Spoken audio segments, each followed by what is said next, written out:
Sebelum ceritanya dimulai, silakan tulis di kolom komentar dari daerah mana saja teman-teman yang menonton cerita ini. Jangan lupa like dan subscribe agar channel ini bisa semakin berkembang dan bisa mempersembahkan cerita yang lebih menarik lagi. Pagi itu dimulai seperti pagi-pagi lainnya selama 3 bulan terakhir. Sebuah gelombang mual yang pelan namun pasti merayap dari dasar perut Sekar, memaksanya untuk segera bangkit dari tempat tidur.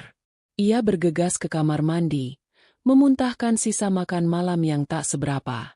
Setelah beberapa menit yang menyiksa, ia berkumur dan menatap pantulan dirinya di cermin. Wajahnya pucat, ada lingkaran gelap di bawah matanya, tapi seulas senyum tipis terukir di bibirnya. Ia mengelus perutnya yang baru sedikit menonjol, sebuah rahasia kecil yang hanya diketahui olehnya dan suaminya, Damar. Sabar ya, nak, Bunda tahu kamu sehat di dalam sana, bisiknya pada pantulan cermin. Mual di pagi hari adalah tanda yang baik, begitu kata dokter. Tanda bahwa janinnya tumbuh kuat. Ia kembali ke kamar tidur yang terasa lengang. Damar sudah berangkat sejak 2 hari yang lalu untuk perjalanan bisnis keluar kota. Setidaknya, itu yang dikatakannya. Sekar merapikan tempat tidur. Aroma parfum Damar yang samar masih tertinggal di bantal, memberinya sedikit rasa nyaman. Ia merindukan suaminya. Ia merindukan pelukannya yang hangat di malam hari, candaannya yang renyah di pagi hari, dan caranya mengelus perut Sekar sambil berbisik tentang masa depan mereka bertiga. Rumah terasa begitu sepi tanpanya. Hanya ada suara detak jam dinding di ruang tengah dan dengung kulkas di dapur. Sekar berjalan ke dapur, memutuskan untuk membuat roti panggang dengan selai kacang. Satu-satunya makanan yang bisa ia toleransi saat mual paginya sedang parah. Sambil menunggu roti dipemanggang, ia membuka ponselnya, berharap ada pesan dari Damar. Mungkin sekadar ucapan selamat pagi atau bertanya apakah ia sudah sarapan. Tapi tak ada notifikasi baru. Sekar menghela napas. Mungkin Damar sibuk, pikirnya. Rapat pagi atau pertemuan penting. Ia mencoba untuk tidak berpikiran negatif. Damar adalah suami yang baik, pekerja keras, dan sangat mencintainya. Mereka telah membangun rumah tangga ini selama 3 tahun, dan kehamilan ini adalah jawaban atas doa-doa mereka selama ini. Damar begitu gembira saat tahu ia akan menjadi seorang ayah. Ia berjanji akan bekerja lebih keras lagi untuk memastikan masa depan anak mereka terjamin. Roti panggangnya selesai. Sekar duduk sendirian di meja makan yang besar. Meja yang biasanya mereka bagi berdua sambil tertawa. Ia makan perlahan. Setiap gigitan terasa hambar. Ia membuka galeri foto di ponselnya, melihat-lihat foto pernikahan mereka. Senyum bahagia Damar saat mengucapkan janji suci. Tatapan penuh cinta di matanya. Semua terasa begitu nyata, begitu hangat. Bagaimana mungkin ia meragukan pria itu? Setelah sarapan, ia mulai melakukan pekerjaan rumah tangga. Menyapu, mencuci piring, dan menyiapkan bahan-bahan untuk makan siang, kalau-kalau mualnya mereda. Saat sedang membersihkan debu di rak buku, ponselnya yang tergeletak di sofa bergetar. Dengan semangat, ia meraihnya. Senyumnya sudah mengembang. Yakin itu pasti dari Damar. Dan benar saja, ada satu notifikasi WhatsApp dari Damar. Tapi senyum di wajah Sekar membeku saat membaca baris pesan yang singkat dan dingin itu. Hanya ada 3 kata. 3 kata yang terasa seperti palu godam yang menghantam dadanya. Aku ceraikan kamu. Sekar membacanya sekali lagi. Lalu sekali lagi. Matanya mengerjap, mencoba memastikan bahwa ia tidak salah baca. Mungkin ini hanya lelucon. Damar terkadang suka bercanda, meskipun lelucon semacam ini sangat tidak lucu. Jarinya yang gemetar menekan tombol panggil. Nada sambung terdengar, tapi langsung ditolak. Ia mencoba lagi. Ditolak lagi. Jantungnya mulai berdebar kencang. Napasnya terasa sesak. Ini bukan lelucon. Ia mengetik balasan dengan panik. Mas, ini maksudnya apa? Kamu lagi bercanda kan? Mas, tolong angkat teleponnya. Pesan itu terkirim. Centang 2 biru. Damar membacanya. Tapi tidak ada balasan. Sekar mondar-mandir di ruang tengah. Ponsel tergenggam erat di tangannya yang berkeringat. Pikirannya kacau. Apa salahnya? Apa yang telah ia lakukan? Semalam mereka masih bertukar pesan mesra. Damar bilang ia merindukannya. Apa yang terjadi dalam semalam? Beberapa menit kemudian, sebuah notifikasi lain masuk. Kali ini dari nomor yang tidak ia kenal. Ada sebuah pesan gambar. Dengan perasaan was-was, ia membukanya. Dunianya runtuh seketika. Itu adalah foto selfie. Damar ada di sana, tersenyum lebar ke arah kamera, tidak mengenakan baju, hanya selimut yang menutupi tubuhnya hingga sebatas dada. Di sampingnya, seorang wanita cantik dengan rambut panjang tergerai, bersandar manja di bahunya. Wanita itu yang memegang kamera. Wajahnya menunjukkan ekspresi kemenangan yang angkuh. Latar belakangnya adalah sebuah kamar hotel yang mewah. Di bawah foto itu, ada sebuah caption singkat yang terasa seperti sayatan pisau di hatinya. Terima kasih sudah memilihku. Selamat tinggal, masa lalu. Sekar merasakan kakinya lemas. Ia jatuh terduduk di lantai yang dingin. Ponsel itu terlepas dari genggamannya. Jadi ini perjalanan bisnis yang Damar maksud. Wanita itu, siapa dia? Ia mencoba mengingat-ingat. Tapi wajah itu terasa asing. Rasa mual yang tadi pagi ia rasakan kembali dengan kekuatan 10 kali lipat. Tapi kali ini bukan karena kehamilannya. Ini adalah mual karena pengkhianatan. Karena rasa sakit yang begitu hebat hingga terasa fisik. Air mata mulai mengalir deras, membasahi pipinya. Isak tangisnya pecah, memenuhi rumah yang sunyi. Ia memeluk perutnya, merasakan ketakutan yang luar biasa. Bagaimana dengan anak mereka? Anak yang begitu diinginkan Damar? Atau setidaknya, anak yang Sekar kira begitu diinginkan Damar. Di tengah tangisnya yang pilu, ponselnya bergetar lagi. Pesan terakhir dari Damar. Ia merangkak, meraih ponsel itu dengan sisa tenaganya. Kemasi barangmu dan pergi dari rumah itu. Rumah itu milikku. Setelah pesan itu, foto profil Damar menghilang. Ia diblokir. Hubungan 3 tahun, sebuah janji suci, dan seorang anak yang belum lahir. Semuanya diputuskan melalui beberapa baris pesan teks, tanpa penjelasan, tanpa belas kasihan. Sekar menatap sekeliling rumah itu. Rumah yang ia tata dengan penuh cinta. Setiap sudutnya berisi kenangan. Kini, rumah itu terasa seperti sangkar asing yang dingin. Ia bukan lagi penghuninya. Ia hanyalah masa lalu yang harus disingkirkan. Tangisnya semakin menjadi, bukan lagi isak tangis, melainkan raungan keputusasaan dari seorang wanita yang dunianya baru saja dihancurkan berkeping-keping. Waktu seolah berhenti. Sekar tidak tahu sudah berapa lama ia terduduk di lantai yang dingin. Memeluk lututnya sambil menatap kosong ke dinding. Air matanya sudah kering, menyisakan jejak asin di pipinya yang pucat. Suara jam dinding yang berdetak terasa mengejeknya, mengingatkan bahwa waktu terus berjalan sementara hidupnya baru saja terlempar ke jurang kehancuran. Setiap sudut rumah yang dulu terasa hangat dan penuh cinta, kini terasa mengancam. Foto pernikahan mereka di dinding seolah menatapnya dengan iba. Sofa tempat mereka biasa menonton film bersama terasa dingin dan tak ramah. Semua benda mati di sekelilingnya menjadi saksi bisu dari pengkhianatan yang baru saja ia alami. Ia mencoba bangkit. Kakinya terasa seperti jeli. Ia berjalan sempoyongan ke kamar tidur, membuka lemari pakaian Damar. Semua masih tersusun rapi seperti saat ia menatanya sebelum Damar berangkat. Ia mengambil salah satu kemeja kerja Damar. Menghirup aromanya dalam-dalam. Aroma yang dulu memberinya rasa aman, kini terasa seperti racun yang menyesakkan paru-parunya. Ia melempar kemeja itu dengan marah, merubuhkan semua pakaian di dalam lemari hingga berantakan di lantai. Amarah, sedih, dan bingung berbaur menjadi satu, menciptakan badai emosi yang dahsyat di dalam dirinya. Ia harus pergi. Damar sudah mengatakannya. Rumah ini bukan lagi miliknya. Tapi kemana? Orang tuanya sudah tiada, dan kerabat terdekatnya tinggal di luar pulau. Ia meraih ponselnya lagi, membuka daftar kontak, mencari nama teman-teman yang mungkin bisa ia tuju. Tapi rasa malu menahannya.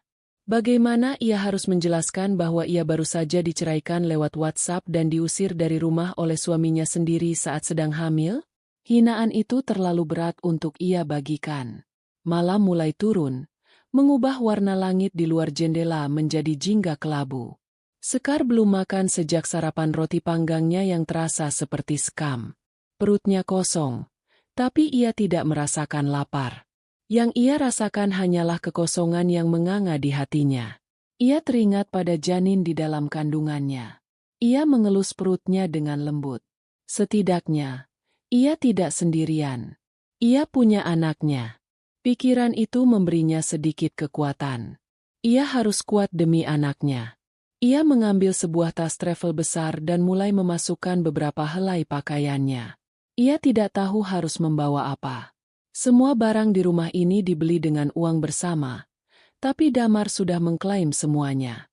Ia hanya mengambil pakaian yang ia bawa dari rumah orang tuanya dulu, beberapa buku favoritnya, dan album foto masa kecilnya. Saat ia hendak menutup tas, matanya tertuju pada sebuah kotak bludru kecil di meja rias. Kotak cincin pernikahan mereka. Dengan tangan gemetar, ia membukanya. Cincin emas putih dengan sebuah berlian kecil itu berkilau di bawah cahaya lampu. Ia melepaskan cincin yang melingkar di jari manisnya, memasukkannya ke dalam kotak, lalu melempar kotak itu ke sudut ruangan. Ia tidak butuh lagi pengingat dari sebuah kebohongan. Tepat saat ia selesai mengemas satu tas seadanya, bel pintu berbunyi. Bukan bunyi bel yang merdu, melainkan gedoran yang keras dan tidak sabar. Jantung Sekar berdebar kencang. Mungkinkah itu Damar? Mungkinkah ia pulang untuk menjelaskan semuanya? Secercah harapan palsu sempat muncul, namun langsung padam saat ia mendengar suara berat seorang pria dari luar. "Permisi, buka pintunya." Dengan ragu, Sekar berjalan dan membuka pintu. Di depannya berdiri dua orang pria berbadan tegap dengan wajah sangar. Mereka menatapnya dari atas ke bawah dengan tatapan dingin. "Ibu Sekar?" tanya salah satu dari mereka. Sekar hanya bisa mengangguk. "Kami disuruh Bapak Damar untuk memastikan ibu sudah meninggalkan rumah ini." "Sekarang juga," kata pria itu dengan nada datar, tanpa emosi. "Tapi, ini sudah malam. Saya mau kemana?" Suara Sekar bergetar. "Itu bukan urusan kami. Perintahnya jelas, rumah harus kosong malam ini," sahut pria yang satunya lagi, melangkah masuk tanpa izin, diikuti temannya. Sekar mundur ketakutan. Mereka berjalan berkeliling, memeriksa setiap ruangan seolah ia adalah penyusup. Ia merasa begitu terhina, begitu kecil di rumahnya sendiri. "Tas ibu hanya satu ini?" tanya pria pertama, menunjuk tas travel di dekat pintu. "Kalau begitu, ayo cepat keluar." Mereka tidak memberinya pilihan. Dengan kasar, mereka menggiringnya keluar dari rumah. Sekar bahkan tidak sempat memakai sandal yang layak, hanya sandal rumah yang tipis. Saat ia berdiri di teras, salah satu dari pria itu mengunci pintu utama dari dalam, lalu keluar dari pintu samping dan menguncinya juga. Suara kunci yang diputar terasa seperti suara pintu penjara yang ditutup rapat. "Kunci ini kami bawa. Jangan coba-coba kembali ke sini," ancam pria itu sebelum mereka berdua pergi meninggalkannya sendirian di depan pagar yang menjulang tinggi. Saat itulah langit seolah ikut menangisi nasibnya.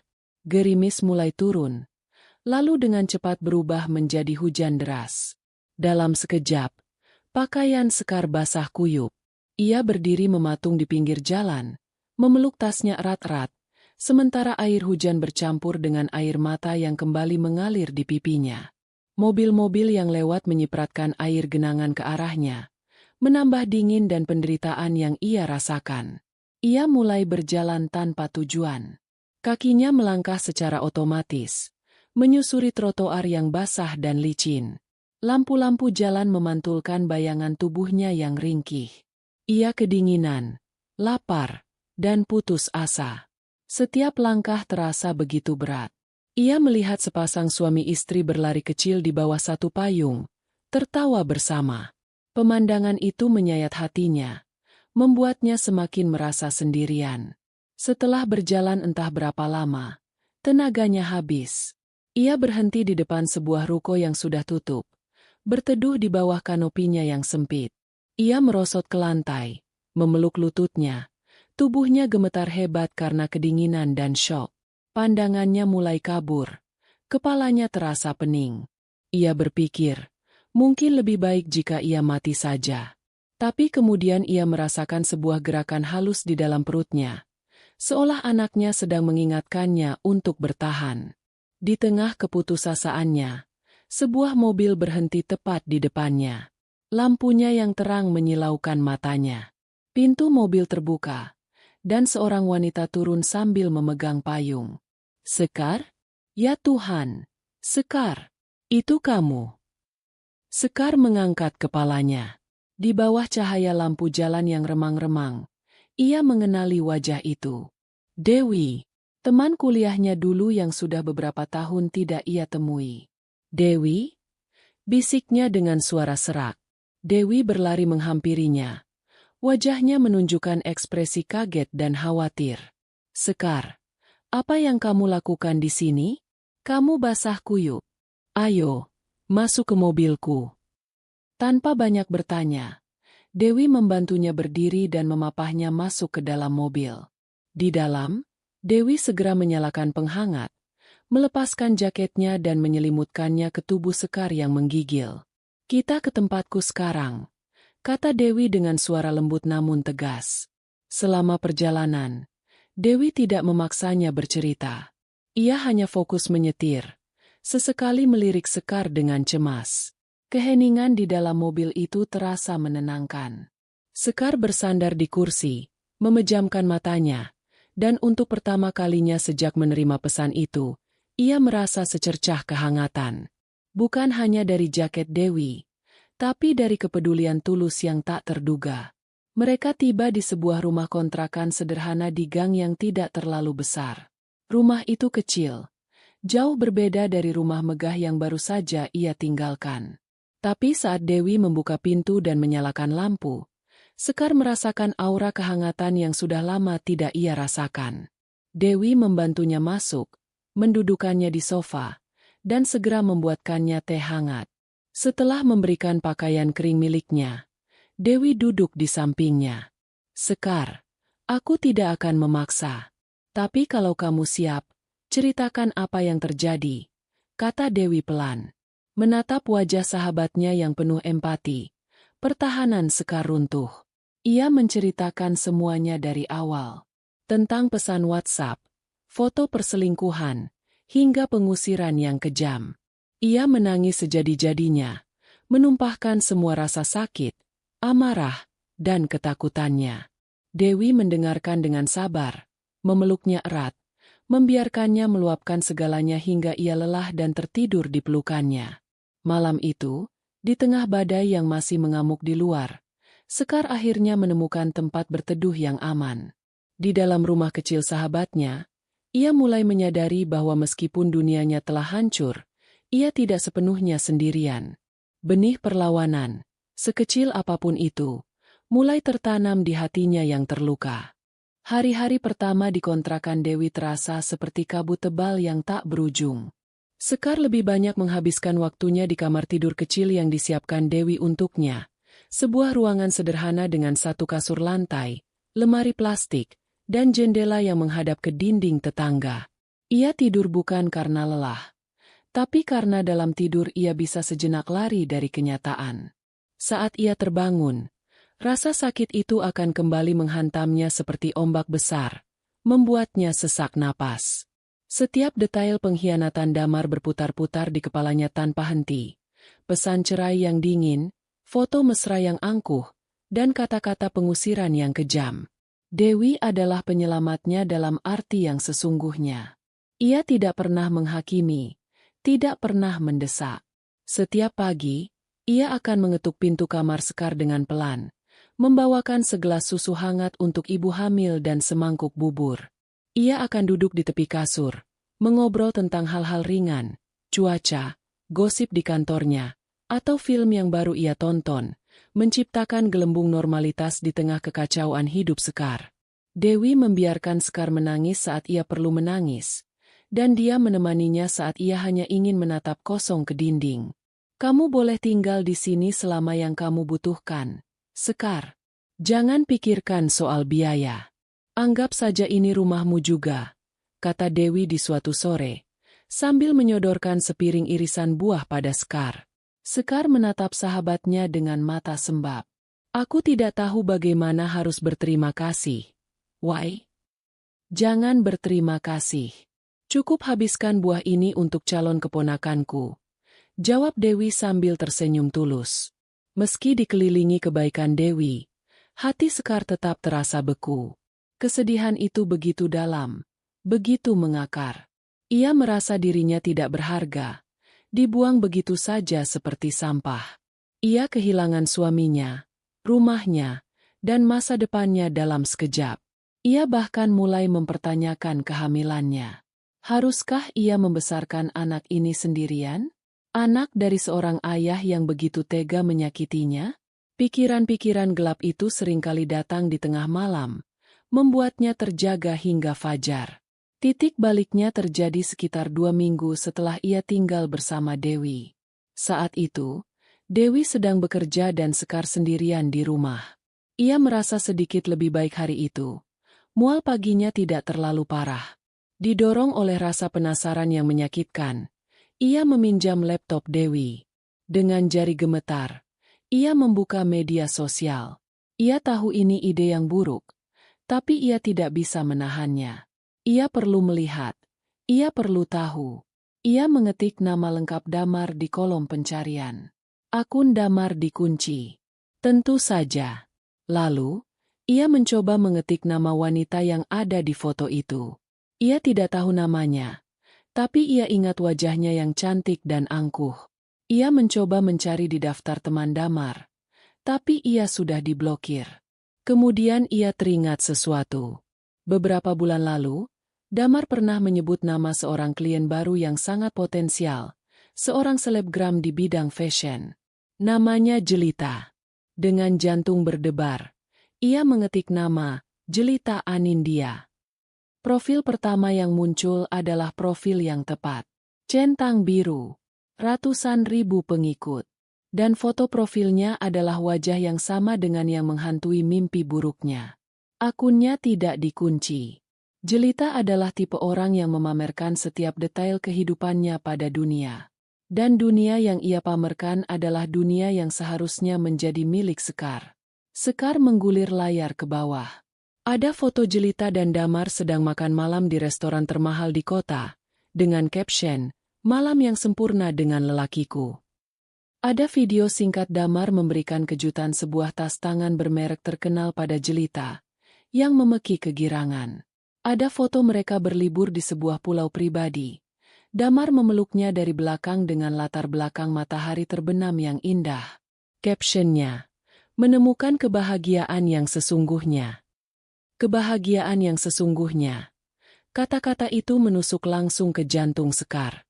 Jadi, 3 tahun pernikahan mereka, semua tawa dan tangis, semua rencana dan mimpi, semuanya adalah kebahagiaan yang palsu? Amarah mulai menjalari pembuluh darahnya, panas dan membakar. Ia melihat tanggal unggahan foto-foto itu. Beberapa di antaranya diunggah bahkan sebelum Damar menceraikannya. Jadi, perjalanan bisnis, itu adalah kebohongan. Semua, lembur di kantor, itu adalah kebohongan. Seluruh hidupnya selama ini dibangun di atas kebohongan besar. Ia terus menggulir, menyiksa dirinya sendiri. Ia melihat komentar-komentar di bawah foto itu. Teman-teman Jelita memuji mereka sebagai pasangan serasi. Para pengikutnya menulis, "Semoga langgeng sampai pelaminan." Tidak ada satupun yang tahu bahwa lelaki yang dipuja-puja itu baru saja mencampakkan istrinya yang sedang hamil. Saat itulah kesedihan di dalam diri Sekar mati. Benar-benar mati. Yang tersisa hanyalah kemarahan yang dingin dan tajam. Ia tidak lagi menangis. Air matanya seolah telah mengering selamanya. Ia menatap foto Damar yang tersenyum bahagia di layar laptop. Dan ia tidak lagi melihat pria yang pernah ia cintai. Ia melihat seorang musuh. Seorang pengecut. Ia menutup laptop dengan kasar. Ia berjalan ke kamar mandi dan menatap pantulan dirinya di cermin. Ia tidak lagi melihat wanita lemah yang putus asa. Ia melihat sorot mata yang berbeda. Sorot mata yang tajam dan penuh perhitungan. Ia mengelus perutnya, bukan lagi dengan rasa takut, tapi dengan janji yang hikmat. Bunda tidak akan membiarkanmu tumbuh melihat ibumu jadi pecundang. Nak, bisiknya. Mereka mengambil semuanya dari kita. Rumah kita, kebahagiaan kita, harga diri kita. Bunda bersumpah, demi kamu yang ada di dalam sini, mereka akan membayar semuanya. Mereka akan bersujud di hadapan kita. Bunda akan membuat mereka merasakan kehinaan yang jauh lebih pedih dari ini. Sumpah itu menggema di dalam kamar mandi yang sempit. Itu bukan lagi sekadar luapan emosi, melainkan sebuah kontrak yang ia buat dengan dirinya sendiri dan calon anaknya. Sejak saat itu, tujuannya menjadi jelas. Balas dendam. Bukan balas dendam yang membabi buta, tapi balas dendam yang cerdas. Ia akan membangun kembali hidupnya, bukan hanya untuk bertahan, tapi untuk menjadi begitu sukses, begitu kuat, hingga Damar dan Jelita terlihat seperti debu di bawah kakinya. Malam itu, saat Dewi pulang, ia melihat perubahan drastis pada diri Sekar. Tidak ada lagi tatapan kosong. Sekar sedang ada di dapur, memasak makan malam. Aroma wangi rempah-rempah memenuhi ruangan. "Sekar, kamu masak?" tanya Dewi, terkejut sekaligus senang. "Iya, aku lapar. Dan aku rasa anakku juga," jawab Sekar sambil tersenyum tipis. Senyum pertamanya dalam 2 minggu. Ia memasak ayam woku, resep andalan almarhumah ibunya. Masakan yang selalu dipuji oleh semua orang. Masakan yang dulu sering ia buat untuk Damar namun hanya dianggap sebagai masakan rumahan biasa. Malam itu, saat mereka makan bersama, Dewi sampai terdiam setelah suapan pertama. "Sekar, ini enak sekali. Serius. Kamu seharusnya membuka restoran," puji Dewi dengan tulus. Dan perkataan Dewi itu seperti menyalakan sebuah lampu di dalam kepala Sekar. Sebuah ide. Ia punya keahlian. Ia punya warisan. Resep-resep ibunya bukan hanya sekadar masakan, tapi sebuah pusaka yang bisa menjadi senjatanya. "Restoran butuh modal besar, Wai," kata Sekar. Namun dalam hatinya ide itu mulai berakar. "Tidak perlu langsung restoran," sahut Dewi bersemangat. "Zaman sekarang semuanya online. Kamu bisa mulai dari dapur ini. Jual nasi kotak untuk makan siang. Promosikan di media sosial. Kita mulai dari yang kecil." Sekar menatap Dewi, lalu menatap piring di hadapannya. Sebuah rencana mulai terbentuk di benaknya. Sebuah rencana yang dibangun di atas rasa sakit dan diresapi dengan bumbu dendam. Ia mengambil sisa tabungan yang ia bawa, hanya beberapa juta rupiah. Ditambah sedikit pinjaman dari Dewi, modalnya sangat pas-pasan. "Ayo kita lakukan," kata Sekar dengan suara mantap. Tatapan matanya menyiratkan kobaran api yang baru saja tersulut. "Kita namai Dapur Bunda." Malam itu, Sekar tidak bisa tidur. Bukan karena kesedihan, tapi karena otaknya sibuk merancang menu, menghitung biaya, dan menyusun strategi. Benih dendam itu telah tumbuh, akarnya mencengkeram jiwanya, dan batangnya adalah tekad yang tak terpatahkan. Ia akan membangun istananya, dimulai dari puing-puing hatinya yang hancur, dari dapur sempit di rumah kontrakan sahabatnya. Hari pertama, Dapur Bunda beroperasi adalah hari yang penuh dengan kekacauan yang menegangkan. Dapur Dewi yang biasanya rapi dan tenang, kini berubah menjadi medan perang. Aroma bawang yang ditumis, jahe yang digeprek, dan cabai yang diulek bercampur menjadi satu, memenuhi setiap sudut rumah kontrakan yang mungil itu.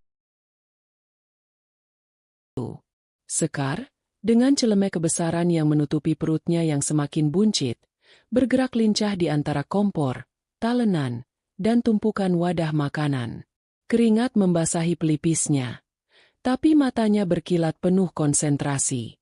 Dewi, yang mengambil cuti sehari untuk membantu peluncuran bisnis sahabatnya, bertugas sebagai manajer media sosial, fotografer dadakan, sekaligus admin yang menerima pesanan. Ia mengambil foto nasi kotak yang sudah ditata dengan apik, nasi putih hangat, ayam woku yang kemerahan, tumis buncis, dan sambal dabu-dabu, lalu mengunggahnya dengan caption yang menarik. Menu perdana dapur Bunda. Nasi kotak ayam woku pedas mantap. Resep warisan yang dimasak dengan cinta. Edisi terbatas. Hanya 20 porsi hari ini. Pesan sekarang via WhatsApp. Setelah unggahan itu tayang, mereka berdua menunggu dengan cemas. Menit-menit berlalu terasa seperti jam. Tidak ada satupun notifikasi pesanan yang masuk. Sekar mulai merasa ragu. Apakah idenya ini terlalu gegabah? Apakah ada yang mau membeli masakan dari dapur rumahan yang tidak dikenal? Sabar, Sekar. Ini baru 10 menit. Hibur Dewi, meskipun ia sendiri ikut merasa tegang. Lalu, setelah hampir setengah jam yang terasa menyiksa, ponsel yang mereka gunakan untuk bisnis berbunyi. Sebuah pesan masuk. Pesanan pertama. Hanya satu kotak. Dari seorang karyawan kantor yang lokasinya tidak terlalu jauh. Tapi bagi Sekar dan Dewi, pesanan itu terasa seperti memenangkan lotre. Mereka bersorak kecil. Dengan semangat yang kembali membara, Sekar menata nasi kotak pesanan pertama itu dengan sangat hati-hati. Ia ingin memastikan semuanya sempurna. Ia bahkan menulis ucapan, "Selamat menikmati," dengan tulisan tangan di secari kertas kecil dan menempelkannya di tutup wadah. Tantangan berikutnya adalah pengiriman. Mereka belum punya kurir. Akhirnya, Sekar memutuskan untuk memesan ojek online dan menalangi biaya kirimnya terlebih dahulu. Ia mengantar sendiri pesanan itu sampai ke tangan pengemudi ojek, berpesan agar membawanya dengan hati-hati. Hari itu, mereka berhasil menjual 7 porsi, jauh dari target 20 porsi, dan keuntungan yang didapat bahkan tidak cukup untuk menutupi biaya bahan baku dan ongkos kirim yang mereka tanggung. Malamnya, setelah membersihkan dapur yang berantakan, Sekar duduk termenung di ruang tengah. Punggungnya terasa pegal. Kakinya bengkak. Rasa lelah yang luar biasa menyergapnya. Ia hampir menangis karena putus asa. Mungkin aku memang tidak bisa, lirihnya pada Dewi. Dewi duduk di sebelahnya, memijat pundak Sekar dengan lembut. Sekar, membangun apapun itu butuh waktu. 7 porsi di hari pertama itu sudah hebat. Yang penting, 7 orang hari ini sudah mencicipi masakanmu yang luar biasa. Besok, kita coba lagi. Kata-kata Dewi memberinya kekuatan. Ia tidak boleh menyerah. Ini bukan hanya tentang bisnis. Ini tentang harga dirinya. Tentang masa depan anaknya. Dan mereka memang mencoba lagi keesokan harinya. Dan hari berikutnya. Sekar memasak setiap hari dengan menu yang berbeda-beda. Semua adalah resep andalan keluarganya. Ada rendang daging yang empuk. Gulai ikan yang gurih, cumi saus padang yang pedas. Dewi tak kenal lelah mempromosikannya. Perjuangan itu nyata. Sekar harus bangun pukul 3 pagi setiap hari untuk pergi ke pasar tradisional, memilih sendiri bahan-bahan yang paling segar. Ia harus menawar harga dengan para pedagang untuk menekan biaya produksi. Kemudian ia akan menghabiskan sepanjang pagi hingga siang hari dengan berdiri di depan kompor yang panas. Sementara kehamilannya membuatnya cepat lelah dan sering merasa pusing. Terkadang, saat pesanan sedang ramai, ia bahkan lupa untuk makan. Ada hari-hari di mana pesanan sangat sedikit. Ada juga hari di mana seorang pelanggan mengeluh karena makanannya sedikit tumpah di perjalanan. Setiap kegagalan kecil terasa seperti pukulan telak. Ia sering menangis diam-diam di malam hari karena kelelahan. memeluk perutnya dan bertanya-tanya apakah ia sanggup melanjutkan semua ini. Namun, di tengah kesulitan itu, ada kemenangan-kemenangan kecil yang membuatnya terus bertahan. Pelanggan pertama yang memesan 1 kotak, keesokan harinya memesan lagi untuk 3 orang temannya. Lalu ada ulasan positif pertama yang muncul di media sosial. Ayam wokunya juara. Pedasnya pas. Bumbunya meresap sampai ke tulang. Wajib coba. Pujian sederhana itu membuat Sekar tersenyum sepanjang hari. Perlahan tapi pasti, dari mulut ke mulut, nama, Dapur Bunda, mulai dikenal di lingkungan sekitar. Para karyawan kantor menjadi pelanggan tetap. Ibu-ibu kompleks perumahan mulai memesan untuk acara arisan mereka. Pesanan harian mereka meningkat dari 7 porsi, menjadi 15, lalu 30. Dapur Dewi yang sempit terasa semakin sesak. Suatu sore, saat sedang mengaduk gulai di panci besar, Sekar merasakan tendangan pertama dari bayinya. Ia terdiam, tangannya berhenti bergerak. Ia meletakkan sendoknya, lalu mengelus perutnya. Tendangan lembut itu terasa begitu nyata, begitu kuat. Seolah anaknya berkata, "Semangat, Bunda, aku di sini menemanimu." Air mata haru menetes di pipinya. Sejak saat itu, setiap tendangan dari sang janin menjadi pengingat dan sumber kekuatan terbesarnya. Ia tidak lagi merasa berjuang sendirian. Kehamilannya semakin besar, membuat gerakannya semakin terbatas. Dewi, melihat kondisi sahabatnya, memutuskan untuk menggunakan sedikit tabungannya untuk menyewa seorang ibu-ibu tetangga untuk membantu pekerjaan kasar seperti mengupas bawang dan mencuci peralatan. Bantuan itu sangat berarti bagi Sekar. Puncaknya terjadi saat usahanya berjalan hampir 3 bulan. Sebuah perusahaan rintisan kecil menghubungi mereka. Mereka melihat ulasan, Dapur Bunda, di internet dan ingin memesan catering makan siang untuk seluruh karyawan mereka. 50 orang, selama 1 minggu penuh. Itu adalah pesanan terbesar yang pernah mereka terima. Sekar panik sekaligus gembira. Ia dan Dewi begadang semalaman untuk menghitung biaya dan merancang menu selama 5 hari. Ini adalah pertaruhan besar. Jika mereka berhasil, ini akan menjadi lompatan besar bagi bisnis mereka. Jika gagal, reputasi mereka bisa hancur. Minggu itu adalah minggu paling melelahkan dalam hidup Sekar. Ia hampir tidak tidur. Ia mengerahkan seluruh tenaga dan kemampuannya untuk memastikan setiap masakan yang keluar dari dapurnya memiliki kualitas terbaik. Ia, Dewi, dan 1 asisten mereka bekerja seperti mesin. Di hari Jumat sore, setelah pengiriman terakhir selesai, Sekar ambruk di kursi. Tubuhnya terasa remuk, tapi hatinya penuh dengan kelegaan. Beberapa jam kemudian, sebuah email masuk dari manajer perusahaan tersebut. Isinya adalah pujian setinggi langit untuk masakan, Dapur Bunda, dan konfirmasi bahwa mereka akan melanjutkan kontrak catering untuk 1 bulan ke depan. Malam itu, sambil memegang bukti transfer pembayaran pertama yang jumlahnya jauh melebihi semua pendapatan mereka selama ini, Sekar menangis di pelukan Dewi. Tapi kali ini, itu adalah tangis bahagia. Tangis kemenangan. Ia menatap sekeliling dapur yang berantakan, yang sempit dan panas. Dapur ini adalah saksi bisu perjuangannya. Dari dapur inilah, ia sedang membangun kembali hidupnya, bata demi bata. Istananya mungkin masih jauh dari selesai, tapi ia tahu, fondasinya telah berdiri dengan kokoh. Ia bukan lagi korban. Ia adalah seorang pejuang. Seorang calon ibu yang akan melakukan apapun demi masa depan bintang kecilnya. Kontrak catering selama sebulan penuh dari perusahaan rintisan itu menjadi batu loncatan bagi Dapur Bunda. Arus kas yang stabil memberi Sekar sedikit ruang untuk bernapas dan berpikir lebih besar. Dapur sempit di kontrakan Dewi sudah jelas tidak lagi memadai. Setiap hari, tempat itu terasa semakin sesak, panas, dan penuh dengan tumpukan peralatan. Mereka butuh tempat baru, sebuah markas yang layak. Ini adalah tantangan besar berikutnya. Menyewa tempat komersial membutuhkan biaya yang tidak sedikit. Selama berminggu-minggu, Setelah selesai memasak dan sebelum tubuhnya terlalu lelah untuk diajak kompromi, Sekar dan Dewi akan berkeliling dengan motor tua Dewi, mencari lokasi yang potensial.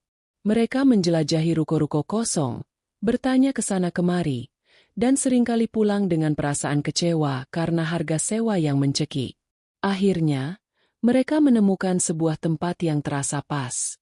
Sebuah ruko kecil di pinggir jalan yang cukup ramai, tidak jauh dari area perkantoran. Tempat itu sudah lama kosong. Cat dindingnya kusam dan lantainya kotor. Tapi di bagian belakang, ada area yang cukup luas untuk dijadikan dapur profesional. Dan di bagian depan, ada cukup ruang untuk menaruh beberapa meja jika suatu saat nanti ia ingin membuka warung makan. Harganya masih tergolong tinggi, tapi pemiliknya menawarkan keringanan untuk membayar uang muka terlebih dahulu. Dengan keyakinan yang nekat, Sekar mengambil seluruh keuntungan yang telah ia kumpulkan dengan susah payah dan membayarkan uang muka sewa untuk 1 tahun. Itu adalah pertaruhan terbesar dalam hidupnya. Uangnya habis. Hanya tersisa sedikit untuk biaya operasional harian. Selama sebulan ke depan, mereka bekerja gila-gilaan. Di pagi hari, Sekar memasak di dapur Dewi untuk memenuhi pesanan catering. Sore harinya, ia akan pergi ke ruko barunya, mengawasi tukang yang merenovasi dapur, dan malamnya, ia dan Dewi akan mengecat sendiri dinding bagian depan untuk menghemat biaya. Kehamilannya yang memasuki trimester ketiga membuat semua itu terasa 100 kali lebih berat. Tapi melihat impiannya mulai terbentuk secara fisik memberinya energi yang tak ada habisnya. Di tengah kesibukan itu, sebuah keajaiban kecil terjadi. Suatu siang, seorang pria datang ke kontrakan Dewi untuk mengambil pesanan yang ia buat secara online. Penampilannya biasa saja, mengenakan kaos dan celana jeans. Ia memesan 3 menu andalan, ayam woku, rendang, dan gulai ikan. Sekar tidak menaruh curiga apa-apa. Ia melayaninya seperti pelanggan lain. 2 hari kemudian, ponsel bisnis mereka meledak. Notifikasi masuk bertubi-tubi. Telepon berdering tanpa henti. Dewi, yang sedang mengurus media sosial, berteriak panik dari ruang tengah. Sekar! Sekar! Sini cepat! Kamu tidak akan percaya ini. Sekar tergopoh-gopoh menghampiri Dewi. Di layar laptop, Dewi memutar sebuah video YouTube. Itu adalah video dari seorang food vlogger paling berpengaruh di negeri ini. Seorang pria yang dikenal dengan ulasannya yang jujur dan tajam. Dan pria di video itu adalah pria yang datang mengambil pesanan 2 hari lalu. Video itu menampilkan close-up masakan Sekar. Sang vlogger mencicipi setiap menu dengan saksama. Ekspresinya saat suapan pertama masuk ke mulutnya adalah ekspresi terkejut yang tulus. Ini bukan sekadar masakan enak, teman-teman, katanya ke kamera. Ini adalah masakan yang punya jiwa. Bumbunya medok, meresap, rasanya jujur, mengingatkan saya pada masakan nenek saya dulu. Ini bukan masakan catering biasa yang hambar. Ini masakan rumahan yang dimasak dengan hati. Di akhir video, ia menceritakan sedikit profil dapur Bunda yang ia dapat dari media sosial. Dan yang membuat saya lebih kagum, bisnis ini dibangun oleh seorang calon ibu yang tangguh. Dapur Bunda bukan sekadar nama, tapi sebuah kisah perjuangan. Saya tidak dibayar untuk ini, tapi saya jamin, kalian harus coba. Video itu menjadi viral dalam semalam. Ditonton jutaan kali, dibagikan ribuan kali. Nama, Dapur Bunda, tiba-tiba menjadi buah bibir. Pesanan membludak hingga ratusan porsi per hari, membuat Sekar dan Dewi kewalahan. Mereka terpaksa membatasi jumlah pesanan harian. Momen viral ini adalah berkah sekaligus ujian. Ia memaksa Sekar untuk mempercepat segalanya. Renovasi ruko dipercepat, dan ia segera merekrut tenaga tambahan. Ia memprioritaskan para ibu rumah tangga dan janda di lingkungan sekitarnya. Orang-orang yang ia tahu juga sedang berjuang seperti dirinya. Dapur Bunda bukan lagi hanya tentang dirinya, tapi juga tentang memberdayakan perempuan lain. Di tengah puncak kesuksesan dan kekacauan itu, saat ruko barunya hampir siap untuk ditempati, Takdir menagih momen terpenting dalam hidupnya. Suatu malam, setelah seharian penuh mengawasi renovasi, perutnya terasa kencang dan mulas luar biasa. Air ketubannya pecah. Dengan panik, Dewi melarikannya ke rumah sakit terdekat. Proses persalinannya panjang dan melelahkan, tapi Dewi setia menemaninya, menggenggam tangannya, memberinya semangat, menggantikan peran seorang suami yang seharusnya ada di sana. Dan akhirnya, saat fajar menyingsing, tangis bayi yang nyaring memecah keheningan ruang bersalin. Sekar berhasil melahirkan seorang putra yang sehat dan tampan.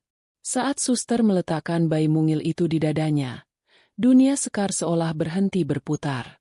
Ia menatap wajah kecil putranya, jari-jarinya yang mungil, matanya yang masih terpejam.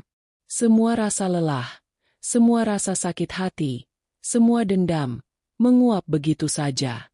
Yang tersisa hanyalah gelombang cinta yang begitu murni dan dahsyat. Inilah alasan dari semua perjuangannya. Inilah harta paling berharga miliknya. Selamat datang, Nak. Selamat datang, Fajar. Bisiknya sambil berlinang air mata bahagia. Fajar, yang berarti fajar baru. Sebuah awal yang baru untuk kehidupan mereka berdua. Beberapa bulan setelah Fajar lahir, kehidupan Sekar berubah total. Ruko baru, dapur bunda, resmi beroperasi. Di bagian depan, ia membuka warung makan kecil yang selalu ramai saat jam makan siang. Di bagian belakang, dapur cateringnya beroperasi tanpa henti. Ia sekarang adalah seorang ibu sekaligus seorang pengusaha dengan belasan karyawan. Dengan penghasilannya yang kini lebih dari cukup, ia akhirnya pindah dari kontrakan Dewi. Ia menyewa sebuah rumah kecil di perumahan yang asri dan tenang, tidak terlalu jauh dari tempat usahanya. Rumah itu punya 2 kamar tidur, satu untuknya, dan satu lagi ia sulap menjadi kamar bayi yang nyaman untuk Fajar.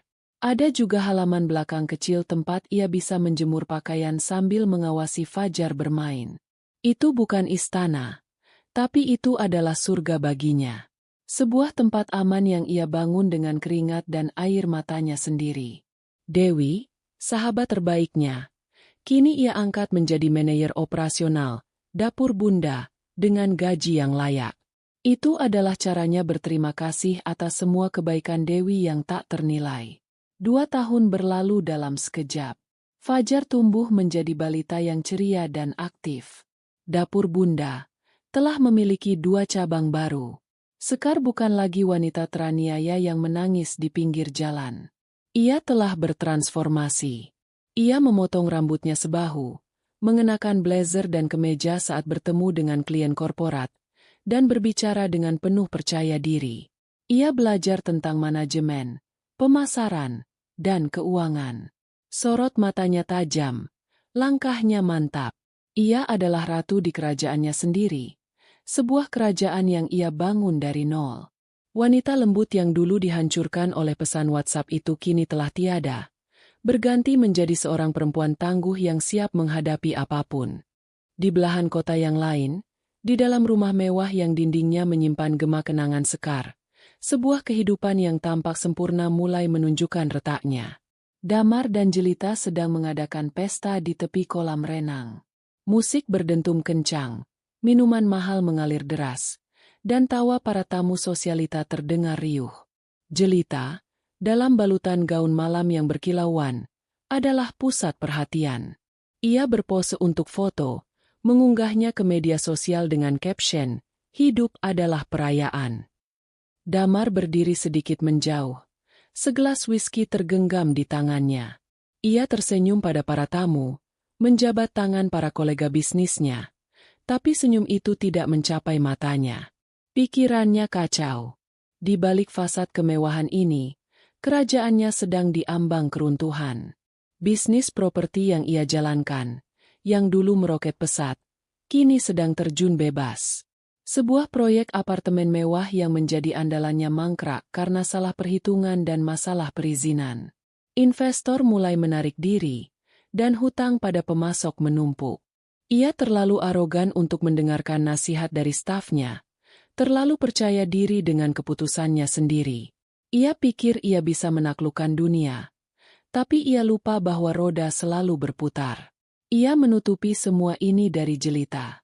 Ia masih memenuhi semua keinginan wanita itu. Tas-tas bermerek edisi terbatas, liburan mewah dadakan, perhiasan berlian. Ia pikir dengan uang, ia bisa membeli kebahagiaan dan kesetiaan jelita. Tapi ia salah. Ia hanya menunda bom waktu. Pesta usai lewat tengah malam. Setelah tamu terakhir pulang, kemewahan itu menguap, menyisakan kekacauan dan keheningan yang canggung. Jelita melepas sepatu hak tingginya dan melemparnya ke lantai. Pestanya membosankan, keluhnya sambil duduk di sofa, fokus pada ponselnya. Teman-temanku bilang pestamu tidak semewah pesta Rudi minggu lalu. Damar menghela napas lelah. Setidaknya mereka datang. Tentu saja mereka datang. Karena aku yang mengundang. Sahut jelita ketus. Ia kemudian menunjukkan layar ponselnya pada Damar. Lihat ini. Sonya baru saja dikasih hadiah mobil sport baru sama suaminya untuk ulang tahun pernikahan mereka. Kapan kamu mau membelikanku yang baru? Mobilku sudah ketinggalan model. Jelita, kita harus sedikit berhemat bulan ini, kata Damar hati-hati. Wajah jelita langsung berubah masam. Berhemat? Apa maksudmu berhemat? Kamu sudah janji kita akan ke Eropa musim panas ini. Jangan bilang kamu mau membatalkannya. Bukan membatalkan, hanya menunda. Ada sedikit masalah di kantor. Dalih Damar. Masalah lagi? Setiap kali aku minta sesuatu, kamu selalu bilang ada masalah. Suara jelita mulai meninggi. Aku dulu bersama denganmu karena kamu bilang kamu bisa memberiku segalanya. Lebih dari yang bisa diberikan oleh siapapun. Apa ini janjimu? Amarah Damar yang sudah ia tahan-tahan akhirnya meledak. Aku sudah memberikanmu segalanya. Rumah ini, mobilmu, semua perhiasan yang kau pakai. Aku meninggalkan istriku untukmu. Dan aku memilihmu daripada pria-pria lain yang lebih kaya. Balas jelita tak mau kalah. Kalau aku tahu kamu akan jadi seperti ini, aku tidak akan pernah mau bersamamu. Pertengkaran itu adalah musik yang akrab di telinga mereka selama beberapa bulan terakhir. Cinta mereka, jika itu bisa disebut cinta, dibangun di atas pondasi materi dan nafsu. Saat pondasi itu mulai goyah, seluruh bangunan hubungan mereka pun ikut runtuh. Keesokan harinya, saat sedang berada di sebuah kafe mahal menunggu salah satu temannya, jelita tanpa sengaja mendengar percakapan di meja sebelah. Beberapa wanita karir sedang membicarakan makan siang mereka. Kamu harus coba catering dari Dapur Bunda. Makanannya luar biasa. Asli masakan Indonesia. Tapi penyajiannya bersih dan modern. Oh, aku tahu. Yang pemiliknya itu kan? Yang katanya single mother hebat itu? Aku lihat ceritanya di YouTube. Inspiratif sekali. Jelita mendengus dalam hati. Ia paling benci cerita-cerita inspiratif murahan semacam itu. Baginya, kesuksesan sejati adalah menikah dengan pria kaya, bukan bekerja keras di dapur. Ia sama sekali tidak tertarik. Namun, nama, Dapur Bunda, itu entah kenapa membuat Damar, yang kebetulan menjemputnya saat itu, sedikit terdiam saat jelita menceritakannya dengan nada mengejek di mobil. Dapur Bunda? Nama yang aneh, komentar Damar, mencoba terdengar biasa saja. Tapi di dalam hatinya, sebuah perasaan aneh muncul. Sekar, Bunda, mungkinkah? Ia segera menepis pikiran itu. Tidak mungkin. Sekar yang ia kenal adalah wanita manja yang bergantung padanya, yang tidak bisa melakukan apa-apa sendirian. Ia pasti sudah menikah lagi dengan pria lain atau kembali ke kampungnya. Pikiran itu membuatnya merasa lebih tenang. Damar semakin putus asa. Untuk menutupi kerugiannya dan menjaga gaya hidup jelita, ia mulai meminjam uang dari rentenir. Ia membuat keputusan bisnis yang semakin sembrono, berharap pada satu keajaiban yang akan membalikan keadaan. Tapi yang terjadi justru sebaliknya. Ia semakin terjerat dalam lingkaran setan utang. Pukulan telak terakhir datang melalui sebuah email. Klien terbesarnya, sebuah perusahaan multinasional yang menyumbang hampir separuh dari pendapatan perusahaannya, memutuskan kontrak secara sepihak. Alasan mereka, kinerja yang buruk, keterlambatan proyek, dan rumor tentang ketidakstabilan finansial perusahaan Damar. Damar membaca email itu berulang-ulang di kantornya yang mewah. Kata-katanya begitu formal, dingin, dan impersonal. Sebuah keputusan final yang dikirim melalui teknologi, tanpa pertemuan tatap muka. Sebuah ironi pahit yang menusuknya dengan tajam. Begitulah caranya dulu mengakhiri pernikahannya dengan Scar. Malam itu, ia pulang ke rumah yang terasa dingin. Jelita sedang tidak ada. Mungkin sedang bersama teman-temannya. Damar berjalan ke ruang kerjanya, membuka brankas, dan menatap tumpukan surat tagihan, peringatan utang, dan laporan keuangan yang semuanya berwarna merah. Ia bangkrut. Benar-benar di titik nol. Ia menuang segelas whisky lagi. Tangannya gemetar. Fasad yang ia bangun dengan susah payah di atas penderitaan orang lain kini telah hancur berkeping-keping. Ia sendirian, dikelilingi oleh konsekuensi dari perbuatannya. Untuk pertama kalinya setelah sekian lama, ia merasakan ketakutan yang sesungguhnya. Karma bukan lagi hanya sebuah kata. Karma adalah hantu yang kini berdiri di belakangnya, siap untuk menagih semua hutangnya. 5 tahun setelah malam hujan yang dingin itu, pagi hari Scar dimulai bukan dengan gelombang mual, melainkan dengan suara alarm lembut dari jam digital di nakasnya. Ia bangun di kamar tidurnya yang luas dan minimalis, dengan jendela besar yang menyuguhkan pemandangan taman kota yang hijau.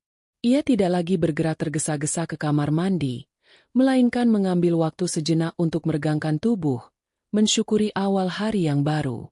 Di dinding seberang tempat tidurnya, tergantung sebuah lukisan abstrak berwarna cerah, satu-satunya dekorasi mencolok di ruangan yang tenang itu.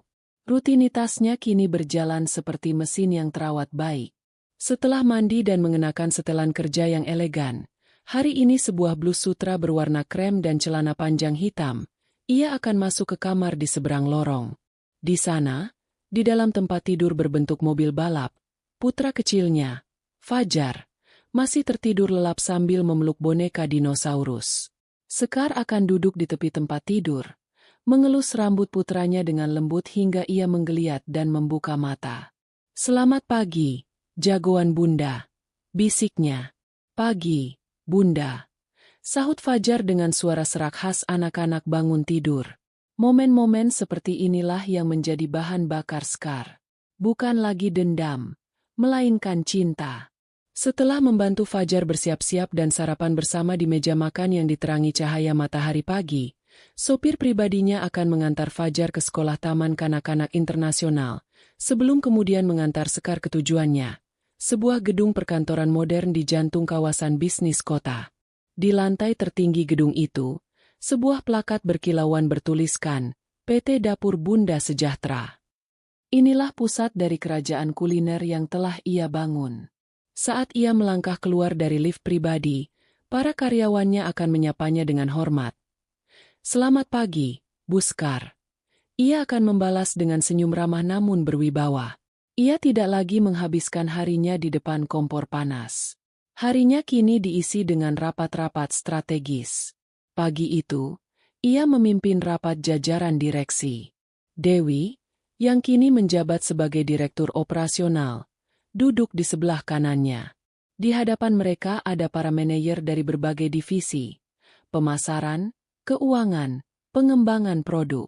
Mereka membahas laporan kuartal terakhir yang menunjukkan laba di atas target, rencana ekspansi untuk membuka cabang di luar pulau, dan proposal peluncuran lini produk bumbu instan, Dapur Bunda, di supermarket nasional. Scar berbicara dengan tenang namun tegas. Ia menguasai setiap angka dalam laporan keuangan, memahami setiap detail dari strategi pemasaran. Ia bertanya dengan tajam, memberikan instruksi dengan jelas, dan mendengarkan masukan dari timnya dengan saksama. Tidak ada lagi jejak wanita rapuh yang dulu hidupnya bergantung pada seorang pria. Di ruang rapat itu, ia adalah seorang pemimpin, seorang visioner. Setelah rapat, ia kembali ke ruangannya yang luas. Dari jendela kacanya, ia bisa melihat hiruk-pikuk kota di bawah. Ia teringat, di suatu tempat di antara gedung-gedung itu, ada sebuah ruko kecil tempat ia pernah menangis karena putus asa. Ada sebuah rumah kontrakan sempit tempat seorang sahabat menyelamatkan hidupnya. Jalanan-jalanan yang sama yang dulu ia lalui sebagai seorang wanita terbuang, kini ia pandangi dari singgasananya di puncak. Ponselnya berdering. Sekretarisnya memberitahu bahwa seorang jurnalis dari majalah bisnis terkemuka telah tiba untuk sesi wawancara. Sekar telah menyetujui wawancara ini setelah berbulan-bulan dibujuk. Ia merasa sudah waktunya untuk menceritakan kisahnya, bukan untuk mengorek luka lama, tapi untuk memberi inspirasi. Jurnalis itu seorang wanita muda yang cerdas. Setelah pertanyaan-pertanyaan seputar bisnis dan strategi, ia akhirnya sampai pada pertanyaan yang lebih pribadi. Bu Sekar, jika ibu tidak keberatan, katanya hati-hati. Banyak yang tahu bahwa ibu membangun bisnis raksasa ini sebagai seorang ibu tunggal. Kisah di baliknya disebut-sebut sangat mengharukan. Bisakah ibu ceritakan sedikit tentang apa yang menjadi pemicu terbesar bagi ibu untuk memulai semua ini? Sekar terdiam sejenak.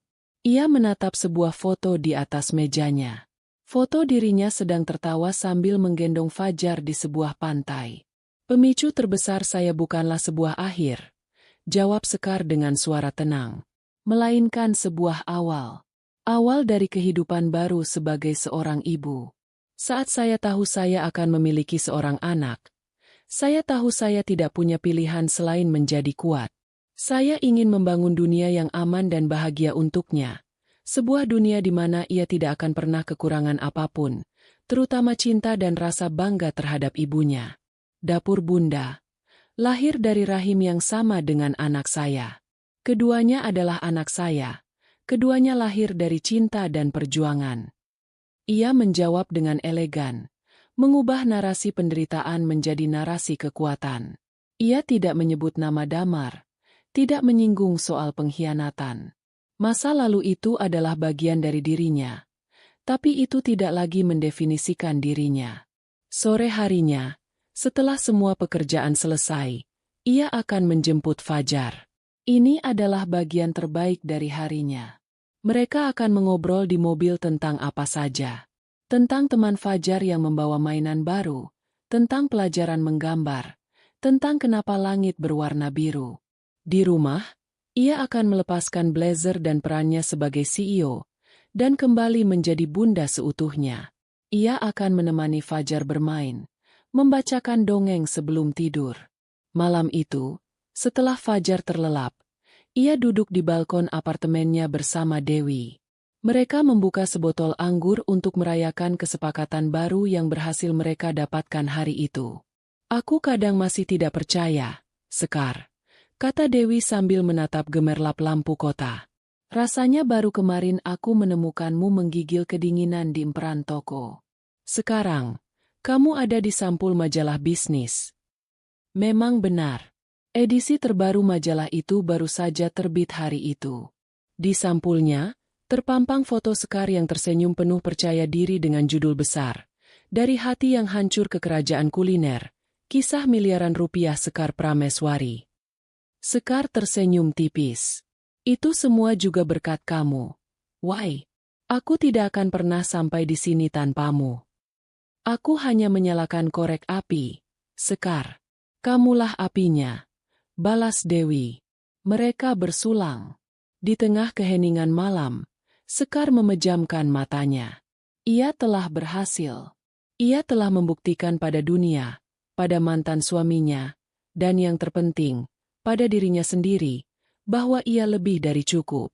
Ia bukan lagi bulan yang membutuhkan matahari untuk bersinar. Ia telah menjadi mataharinya sendiri. Sang ratu baru telah mapan di puncaknya, dan sinarnya lebih terang dari yang pernah ia bayangkan. Sementara Sekar bersulang merayakan kesuksesannya di puncak menara gadingnya, di dasar jurang kehidupan, Damar sedang merasakan dinginnya lantai jalanan. Keruntuhannya tidak terjadi secara perlahan, melainkan longsor dahsyat yang menelan semua yang ia miliki dalam sekejap. Setelah email pemutusan kontrak dari klien terbesarnya, berita kebangkrutan perusahaannya menyebar seperti wabah. Para investor panik, bank menagih pinjaman, dan para pemasok menuntut pembayaran. Kantornya yang megah disegel. Para karyawan yang dulu memujanya kini menatapnya dengan pandangan benci sambil menuntut pesangon. Dalam waktu kurang dari sebulan, PT Properti Gemilang, perusahaan yang ia bangun dengan keangkuhan, hanya tinggal nama di atas tumpukan surat gugatan pilot. Jelita adalah orang pertama yang melompat dari kapal yang karam itu. Ia baru menyadari parahnya situasi saat kartu kreditnya ditolak ketika sedang berbelanja di butik favoritnya. Malam itu, ia pulang dan mendapati sebagian perabotan di rumah mereka telah ditempeli stiker sita dari bank. Pertengkaran mereka malam itu adalah yang terakhir dan yang paling brutal. Tidak ada lagi teriakan, hanya hinaan yang dingin dan berbisa. "Jadi benar? Kamu bangkrut?" tanya Jelita dengan nada jijik, sambil mulai mengemasi barang-barangnya ke dalam koper-koper bermerek. Damar hanya bisa duduk diam di sofa, terlalu lelah dan hancur untuk berdebat. "Aku tidak percaya aku membuang-buang waktuku dengan pecundang sepertimu," lanjut Jelita, melempar pakaian-pakaian mahalnya ke dalam koper. "Semua janjimu, semua omong kosongmu tentang menjadi raja. Lihat dirimu sekarang, kamu bahkan bukan apa-apa." Ia berhenti sejenak, menatap Damar dengan sorot mata penuh kebencian. "Dengar baik-baik. Aku tidak akan menghabiskan sisa hidupku bersama seorang pengemis. Anggap saja kita tidak pernah kenal." Setelah semua kopernya siap, ia memesan taksi. Sebelum pergi, ia melepaskan cincin berlian pemberian Damar dan melemparkannya ke lantai.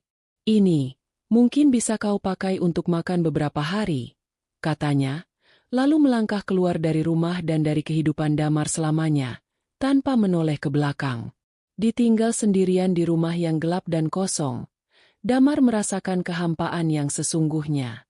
Seminggu kemudian, rumah itu pun disita oleh bank.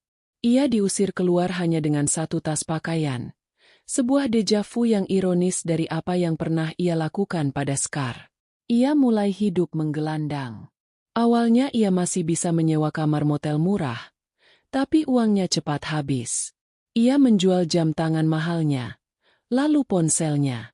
Akhirnya, mobilnya pun ditarik oleh penagih utang. Ia benar-benar jatuh miskin. Ia tidur di emperan toko, di stasiun, di mana saja ia bisa bersembunyi dari dinginnya malam dan tatapan menghina orang-orang. Penampilannya berubah drastis.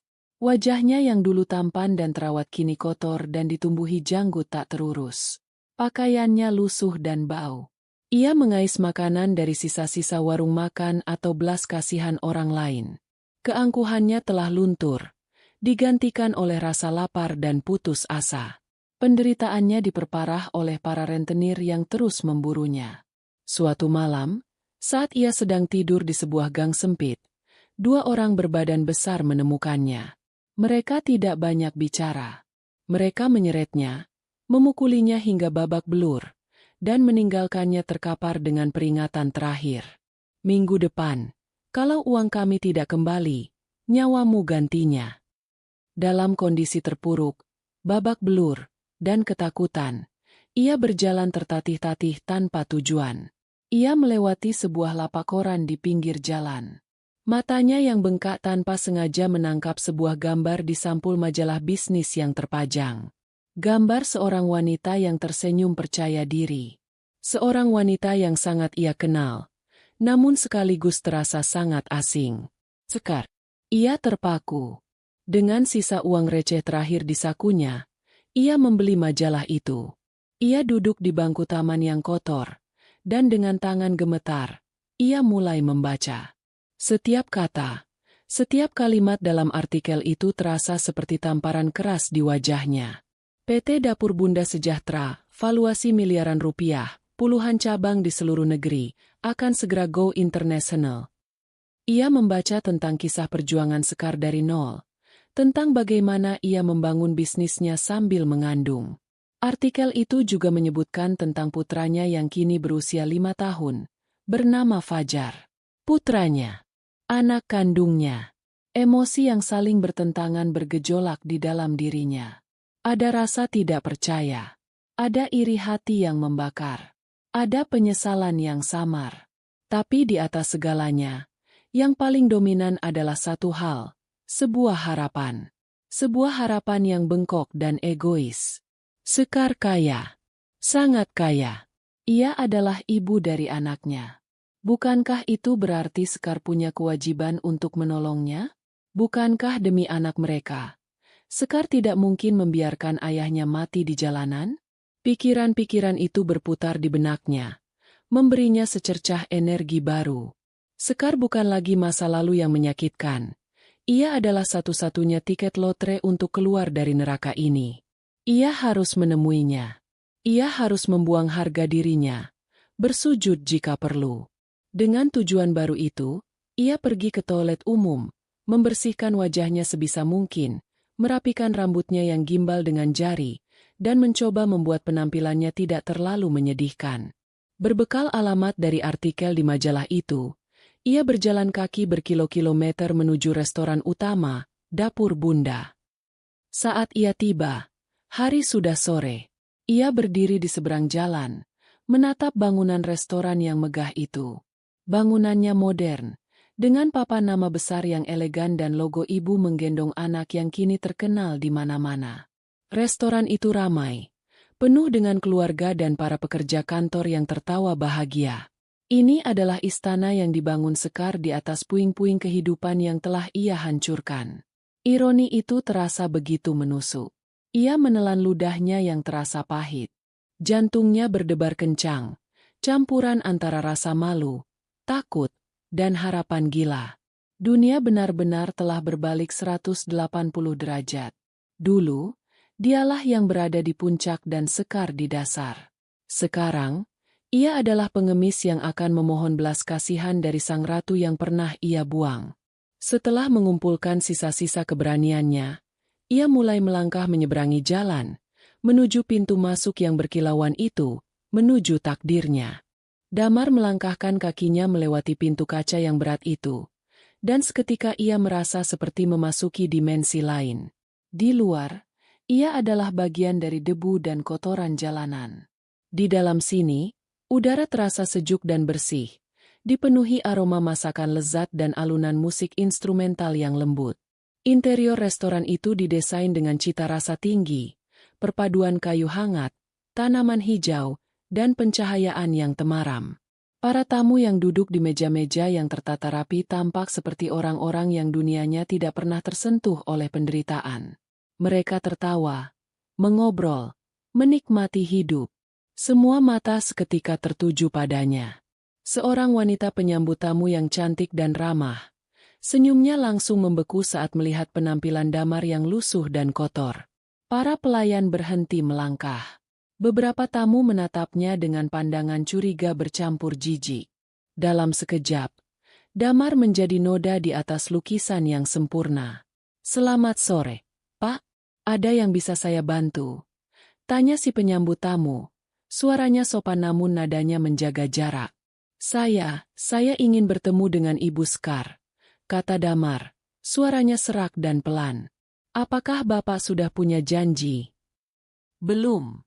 Tapi tolong, katakan padanya Damar ingin bertemu. Ini sangat penting." Wanita itu menatapnya dari ujung rambut sampai ujung kaki sekali lagi. "Mohon maaf, Pak. Ibu Sekar sangat sibuk dan tidak bisa menemui tamu tanpa janji temu. Mungkin Bapak bisa meninggalkan pesan." Rasa putus asa membuat Damar kehilangan kendali. Ia tidak mungkin pergi sekarang. Ia sudah sampai sejauh ini. "Saya tidak mau meninggalkan pesan. Saya harus bertemu dengannya sekarang juga." Suaranya meninggi, menarik lebih banyak perhatian. Dua orang petugas keamanan berbadan tegap yang berjaga di dekat pintu segera menghampirinya. "Pak, mohon jangan membuat keributan. Mari ikut kami keluar," kata salah satu dari mereka dengan tegas. Tangannya sudah memegang lengan Damar. Cengkeraman itu menyadarkan Damar akan posisinya. Ia adalah seorang pengemis yang diusir. Penghinaan itu membakar wajahnya. Ia meronta. Lepaskan. Kalian tidak berhak mengusirku. Beritahu Sekar. Ayah dari anaknya ada di sini. Aku ayah Fajar. Teriakannya membuat seisi restoran terdiam. Kata-kata, ayah Fajar, menggema di ruangan yang mendadak sunyi itu. Manajer restoran, seorang pria parubaya yang cekatan, segera datang untuk menengahi. Ia menyuruh petugas keamanan untuk membawa Damar ke sebuah ruangan kecil di dekat lobi, menjauhkannya dari pandangan para tamu. Di dalam ruangan itu, sang manajer mencoba menenangkannya. Namun Damar terus mengulang kalimat yang sama. Di lantai atas, di dalam kantornya yang kedap suara, Dewi menerima telepon dari sang manajer. Wajahnya langsung berubah pucat saat mendengar apa yang terjadi. Ia segera masuk ke ruangan Sekar. Sekar, kata Dewi dengan napas terengah. Dia ada di bawah. Damar. Dia membuat keributan dan mengaku sebagai ayah Fajar. Dewi tampak marah. Biar kusuruh keamanan mengusirnya jauh-jauh. Kalau perlu kita panggil polisi. Sekar, yang sedang meninjau laporan di komputernya, terdiam. Tangannya berhenti bergerak di atas tetikus. Selama beberapa detik ia hanya menatap kosong ke layar. Ia bisa merasakan jantungnya berdebar sedikit lebih cepat.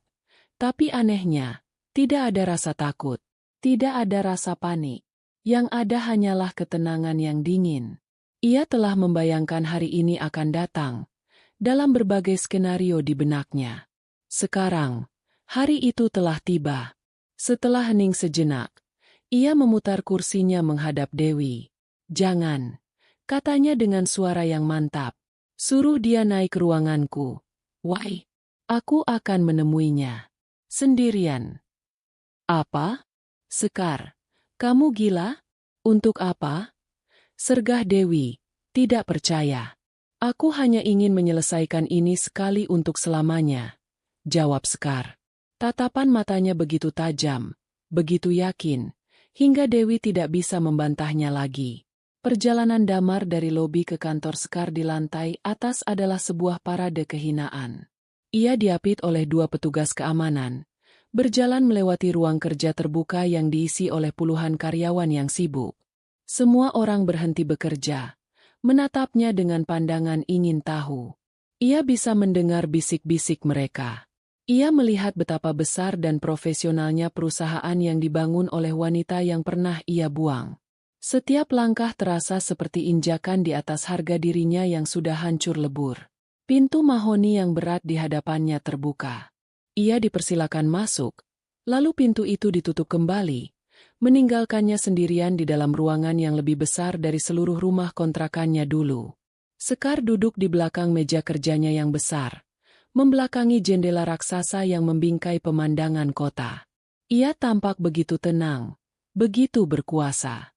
Cahaya sore yang masuk dari jendela menciptakan siluet di sekeliling tubuhnya, membuatnya tampak seperti seorang ratu di atas tahtanya. Ia bahkan tidak repot-repot berdiri. Ia hanya menatap Damar, menunggu. Damar berdiri canggung di tengah ruangan, merasa seperti seekor tikus yang terperangkap di dalam istana. Ia menelan ludah, mencoba mencari suaranya. Sekar. Ia memulai. Ia menceritakan semuanya. Tentang kebangkrutannya, tentang jelita yang meninggalkannya, tentang bagaimana ia hidup di jalanan, tentang bagaimana rentenir memukulinya. Ia menangis, air mata penyesalan yang entah tulus atau tidak. Ia mencoba meraih simpati Sekar. Aku tahu aku salah. Sekar, aku monster. Aku tidak pantas dimaafkan, katanya sambil terisak. Tapi aku sudah menerima hukumanku. Aku sudah kehilangan segalanya. Sekarang aku di sini, di hadapanmu, memohon belas kasihanmu. Sekar hanya diam, wajahnya tanpa ekspresi. Keheningan itu membuat Damar semakin putus asa. Ia pun memainkan kartu terakhirnya. Sekar, aku tidak meminta ini untuk diriku sendiri. Aku memintanya demi Demi anak kita. Aku melihat ceritamu di majalah. Aku tahu tentang dia. Tolong, Sekar, jangan biarkan dia tumbuh dengan cerita bahwa ayahnya mati sebagai gelandangan. Beri aku kesempatan. Pekerjaan apa saja. Aku akan jadi tukang sapu, tukang cuci piring. Apa saja. Agar aku bisa menebus dosaku dan setidaknya menjadi seseorang yang pantas disebut ayah dari kejauhan. Tepat saat Damar menyelesaikan kalimatnya yang penuh manipulasi, interkom di meja Sekar berbunyi. Sekretarisnya berbicara dengan nada ragu. Maaf mengganggu, Bu. Tapi ada seorang wanita di lobi bernama Jelita. Beliau tampak sangat kacau dan memaksa ingin bertemu dengan Ibu. Katanya ini soal hidup dan mati. Sebuah senyum tipis, nyaris tak terlihat, tersungging di bibir Sekar. Takdir benar-benar seorang penulis naskah yang ulung. Suruh dia naik juga. Perintah Sekar dengan tenang. Beberapa menit kemudian, pintu terbuka dan Jelita masuk. Ia tampak sama hancurnya dengan Damar. Pakaiannya yang dulu mahal kini tampak kusam. Riasannya luntur oleh air mata. Ia tertegun saat melihat Damar sudah ada di sana. Dua arsitek kehancuran hidup Sekar kini berkumpul di hadapan korban mereka. Seperti pesakitan yang menunggu vonis. Jelita langsung bersimpuh di lantai. Tidak peduli lagi dengan harga diri. Ibu Sekar, saya mohon, tolong saya. Ia menangis. Saya tahu saya salah. Saya dulu buta karena harta. Damar membohongi saya. Dia juga meninggalkan saya. Sekarang saya tidak punya apa-apa. Tidak punya siapa-siapa. Saya mohon pekerjaan, Bu. Jadi petugas kebersihan pun saya mau. Melihat Jelita bersimpuh, Damar seolah mendapat ide. Ia pun ikut menjatuhkan dirinya. Ia berlutut di samping Jelita. Dua orang yang dulu begitu angkuh, yang pernah mengiriminya foto mesra untuk mengejeknya, kini berlutut bersama di atas karpet mahal kantornya. Sumpah itu. Sumpah yang pernah ia ucapkan di kamar mandi sempit kontrakan Dewi, saat ia berada di titik terendah dalam hidupnya. Bunda bersumpah, demi kamu yang ada di dalam sini, mereka akan membayar semuanya. Mereka akan bersujud di hadapan kita. Sumpah itu kini telah menjadi kenyataan. Sekar akhirnya berdiri. Ia melangkah pelan dari balik mejanya, mendekati dua sosok yang sedang bersujud itu. Ia berjongkok sedikit, menatap wajah mereka satu persatu. Tidak ada kemenangan di matanya. Tidak ada amarah. Hanya ada kekosongan yang damai. Api dendam itu telah lama padam. Berdirilah, katanya dengan suara dingin. Pemandangan ini tidak menarik bagiku. Damar dan Jelita perlahan bangkit. Wajah mereka penuh dengan harapan dan ketakutan. Kau ingin pekerjaan agar bisa menjadi ayah yang pantas untuk Fajar? Sekar bertanya pada Damar. Seorang ayah tidak meninggalkan anaknya bahkan sebelum ia lahir. Fajar tidak membutuhkan ayah sepertimu. Ia punya aku. Lalu ia beralih ke Jelita. Dan kau? Kau ingin pekerjaan karena kau tidak punya apa-apa lagi? Dulu, kau mengambil suamiku dan rumahku. Kau mengambil kebahagiaanku. Sekarang kau datang untuk meminta sisa-sisa dariku. Sekar mengambil napas dalam-dalam. Kalian ingin tahu apa balas dendam terbaikku? Bukan dengan melihat kalian menderita. Bukan dengan melihat kalian bersujud seperti ini. Balas dendam terbaikku adalah kesuksesanku. Adalah setiap cabang, dapur bunda, yang kubuka. Adalah setiap senyum di wajah anakku. Adalah kehidupanku yang bahagia tanpamu. Katanya, menunjuk Damar. Itulah balas dendamku. Balas dendam yang tidak bisa kalian bayangkan. Sumpahku sudah lunas hari ini. Lanjutnya, kalian sudah datang dan bersujud. Hutang karma kalian telah ditagih. Ia kembali ke mejanya dan menekan tombol interkom. Suruh keamanan masuk. Sekarang, katanya pada mereka berdua, suaranya final dan tanpa ampun. Keluar dari kehidupanku. Selamanya. Dua petugas keamanan masuk dan menggiring Damar dan Jelita yang sudah lemas tak berdaya keluar dari ruangan. Saat pintu tertutup, Sekar menatap pemandangan kota dari jendelanya. Ia tidak merasa menang. Ia hanya merasa bebas. Babak kelam dalam hidupnya baru saja benar-benar berakhir. Setelah pintu tertutup dan keheningan kembali menyelimuti ruangannya, Sekar tetap berdiri mematung di depan jendela, menatap gedung-gedung pencakar langit yang menjulang angkuh. Suara langkah kaki pelan mendekat, dan Dewi masuk ke dalam ruangan. Wajahnya penuh kekhawatiran. "Kamu tidak apa-apa?" tanya Dewi lembut, meletakkan tangannya di bahu Sekar. Sekar menarik napas panjang, lalu menghembuskannya perlahan. Ia berbalik menghadap sahabatnya dan tersenyum. Senyum tulus pertama setelah drama yang baru saja terjadi. "Aku tidak apa-apa. Why? Aku justru merasa lebih baik dari sebelumnya. Aku tidak percaya kamu sanggup menghadapi mereka berdua sekaligus dengan setenang itu," kata Dewi, masih takjub. "Kalau aku jadi kamu, mungkin aku sudah menyiram mereka dengan air panas." Sekar tertawa kecil.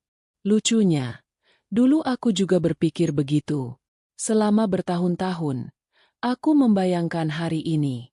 Aku membayangkan diriku akan berteriak, memak-maki, meluapkan semua amarahku. Aku pikir, melihat mereka hancur dan memohon di kakiku akan menjadi puncak kebahagiaan dan kepuasanku." Ia berhenti sejenak. Tatapannya menerawang. Tapi ternyata tidak. "Saat aku melihat mereka di sana tadi, aku tidak merasakan apa-apa. Tidak ada amarah, tidak ada kepuasan, tidak ada dendam. Yang ada hanya rasa kasihan yang hambar. Dan setelah itu, kelegaan. Seperti baru saja membuang sampah terakhir yang sudah lama membusuk di dalam rumah." Ia menyadari sebuah kebenaran penting hari itu. Dendam adalah rantai yang mengikatnya pada masa lalu, pada orang-orang yang telah menyakitinya. Selama ia masih menyimpan dendam, mereka masih punya kuasa atas emosinya. Dengan melepaskan dendam itu, ia tidak hanya membebaskan mereka, tapi yang terpenting, ia membebaskan dirinya sendiri. Kemenangan sejatinya bukanlah saat mereka jatuh, melainkan saat ia berhasil bangkit begitu tinggi hingga kejatuhan mereka tidak lagi berarti apa-apa baginya. "Jadi, apa rencanamu sekarang? Membiarkan mereka begitu saja?" tanya Dewi. Sekar berpikir sejenak. Ia tidak ingin hantu dari masa lalunya kembali muncul suatu saat nanti. Ia ingin sebuah akhir yang tuntas. "Aku ingin menutup buku ini untuk selamanya." Ia mengangkat telepon dan menghubungi pengacara pribadinya. Ia memberikan instruksi yang jelas. Ia akan memberikan sejumlah kecil uang kepada Damar dan Jelita, secara terpisah. Bukan sebagai hadiah atau pertolongan, melainkan sebagai pesangon untuk menghilang dari hidupnya.